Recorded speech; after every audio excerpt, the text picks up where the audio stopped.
Mga bro, kung ikukumpara sa 2023, mas pinalakas pa ng Philippine Navy at Marine Corps ang puwersa nila sa Oyster Bay, isang mahalagang naval installation na nakaharap sa South China Sea.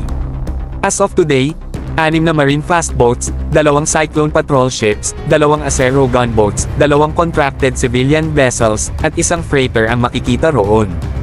Ibig sabihin, handang-handa na tayo sa anumang sitwasyon na magbabadya sa West Philippine Sea. Hindi lang yan mga bro. Tandaan natin ang civilian vessel na Lapu-Lapu na ginamit noong June 17 incident malapit sa 2nd Thomas Shoal. Eto na siya, kasalukuyang nakadock sa Oyster Bay. Isa itong malaking hakbang dahil alam naman natin na noong mga nakaraang taon, puro kahoy na bangka lang ang gamit ng Navy. Pero ngayon, ibang klase na ang Lapu-Lapu, mga bro, may protection na to laban sa water cannons. Ang presensya ng mga cyclone patrol ships at Acero gunboats ay patunay na hindi na tayo basta-basta. Kayang-kaya na natin ngayong makipagsabayan, at hindi lang to para sa pagprotekta ng ating teritoryo, kundi para din sa kapakanan ng mga kababayan nating nangingisda dyan sa West Philippine Sea. Makikita din natin na kasama sa Oyster Bay ang mga contracted civilian vessels at 1 freighter, na nagbibigay ng flexibility para sa Navy.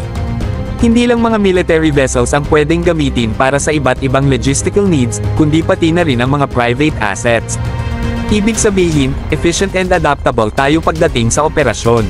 Sa pag-angat ng modernisasyon ng Philippine Navy, kasama na rito ang pagbabago sa teknolohiya at kagamitan.